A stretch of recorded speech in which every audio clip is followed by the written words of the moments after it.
Taoiseach, yesterday I raised with you the patient safety bill, and I just want to record that the 221 Plus group, working with the Minister, alongside my own colleague David Cullinan and Deputy Alan Kelly, have agreed an appropriate wording for an amendment to that bill, and I just want to commend and thank all of them for that work.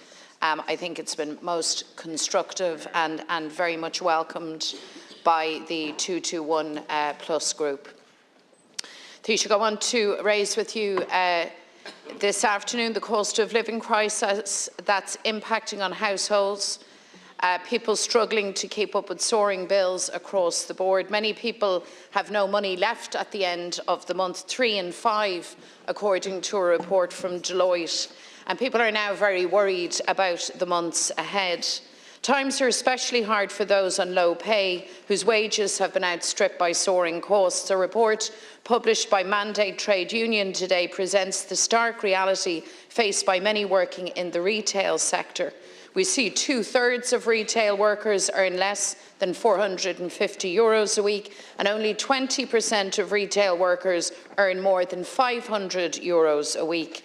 The main reason for this is that many workers are not able to get the hours that they need to make a decent living. Sharp practice by some employers denies additional hours to workers when they become available, forcing many close to the breadline. We're living through the biggest squeeze on household incomes in 40 years. Rents through the roof, mortgage repayments soaring, energy bills out of control, grocery bills increased sharply, and childcare fees sky high. So how can someone on a low or middle income get by? The answer, Taoiseach, is with very great difficulty. Many are on the brink. I spoke to one retail worker this morning who told me about the stress and pressure that she is under. Here's what she told me.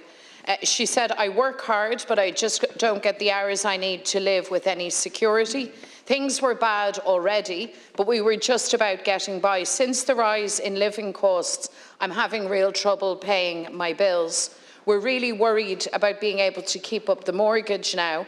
I don't have any hope of putting money away for a rainy day, or if something goes wrong, the money isn't there. I have colleagues, people who put in tough shifts, but they are now choosing between food on the table or paying the electricity bill. There is so much uncertainty and worry, it's really tough going. Le rian tuarascáil mandate go bhfuil oibrithe ar fáth ísealt faoi bhrú ulmhór de réir mar a leanan an ggéircéim costas mhairachtála. Ní mór den rialtas pacáiste tacaíochta a thabhairt chun an cinteacht a thabhairt de cheamhlaí atá ag teastáil. The cost of living is devastating for people, but just as last year, government is moving far too slowly in responding. Just as last year, government fails to give workers and families the clarity and the certainty that they need. In the last couple of weeks, Taoiseach, you have refused to back mortgage relief measures. You've refused to legislate to ban extortionate rent increases. When I asked you yesterday about extending the eviction ban, you came up blank. Taoiseach, people are struggling now. They want to see a plan from government that helps them make it through the difficult months ahead. People are worried now, and I'm asking you to give them the certainty they need today. I'm asking you to lay out clearly what actions your government will take as the cost of living crisis continues to bite hard. If I might for a moment, Lascan Corla, I just want to take a second to pay tribute to Scotland's First Minister, Nicola Sturgeon, MSP, who announced her resignation today. Met her many times in Dublin and also in the context of the British-Irish Council. And I always found her to be an impressive, competent, articulate and thoughtful politician, a true European and a friend of Ireland, and certainly she will always be welcome at our table. Támid Fíorbraíoch de Nicola Sturgeon, Cédara na Halba, Polathar Clista, Mishnach, agus Láidir í, agus Cara an Éireann, agus Cara an Yorpach. Dús Heachta Bwathlamasta Cuid Ceist, Tá an Costas Marktála an Ard an Éireann inis, agus Tá Lán Chiley, Tá go leor Chiley agus tá go leor Dini Fui Brew, Rinne on Rialtish Galore, agus Caroi on Rialtish Santauki Freshen. Deputy, just want to acknowledge the fact that a lot of people are suffering as a consequence of the rising cost of living. I think people appreciate, and you've acknowledged in the past, that the factors driving it are largely international factors, high energy prices, the war in Ukraine, and also a prolonged period of monetary policy which has given rise to a high level of inflation now. The government has taken a lot of actions to date, and we will continue to act in the coming months to help people with the cost of living. But unfortunately, it won't be possible to fully compensate people for rising costs. We will do that as best we can for those in the lowest incomes and those who need the most help. Won't be possible for us to do it for everyone, as ultimately anything we do is done with taxpayers' money and has to be recouped from people and businesses in the long run. I think it might be worth, once again, just putting on the record of the House the 25 interventions that the government has taken already to help people with the cost of living. An autumn double payment of weekly social welfare and pension payments, a double payment of child benefit, €400 lump sum of fuel allowance, €500 lump sum for the working family payment, €500 for people with disabilities, people who are blind and people on the invalidity pension, €200 lump sum payment for people in receipt of the living alone allowance, €500 for carers, a Christmas bonus double payment for pensioners and people on social welfare. Just in the last few weeks, a €12 a week increase in the pension and weekly social welfare payments, the largest single increase since the mid-2000s. The largest ever expansion of the fuel allowance scheme, in particular with a focus on people over 70, increased income thresholds for the working family payment,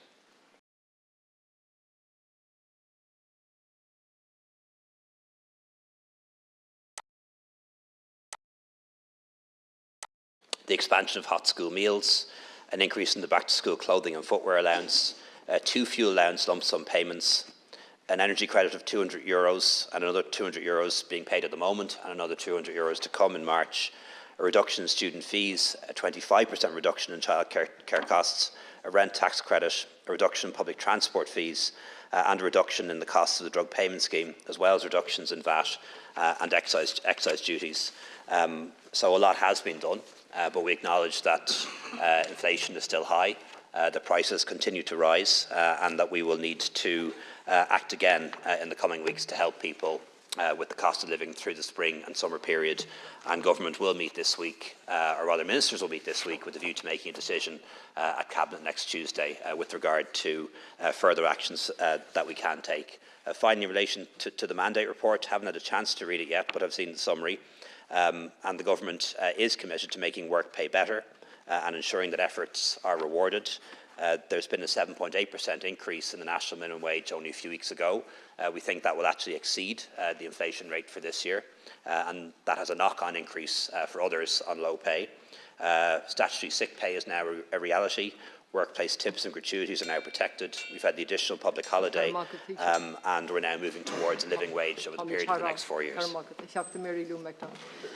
Can I also acknowledge Nicola Sturgeon, who has been just an outstanding leader and an outstanding advocate for the independence of her country, and I have absolutely no doubt that she will continue always to advocate for the country and the people that she loves. So Nicola Berbua agus Bannacht.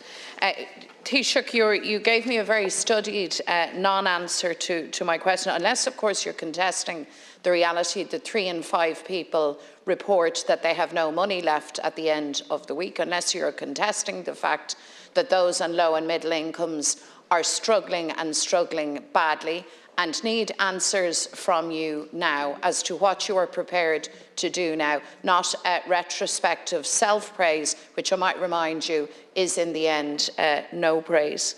I've asked you to set out some specifics. People are struggling with the cost of their mortgages.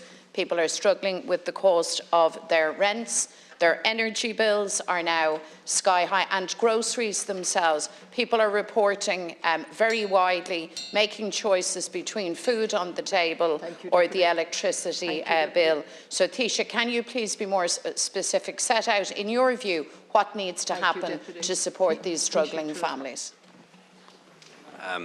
Thanks, Deputy. I'm not in a position to be specific today. Ministers have to meet later in the week to look at all the options and come to a decision on them, and then bring a recommendation to Cabinet on Tuesday.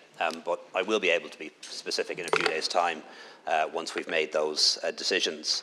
And I don't think it's unreasonable for me to point out what has been done. It would be a more gracious opposition leader who is willing to acknowledge what has been done, but I don't think it's unreasonable for me to do exactly that, and I have done that, Deputy. But I am a bit concerned listening to some of the things that you've been saying over the past few weeks. We've only been opposite each other in this chamber again on really a few occasions so far this year, and in that period you've proposed an uncosted energy price cap, you've proposed to reopen historic compensation schemes, you propose to refund what you say are illegal nursing home charges to a cost of up to €7 billion. You've proposed to increase the rent tax credit, and you've proposed mortgage interest relief.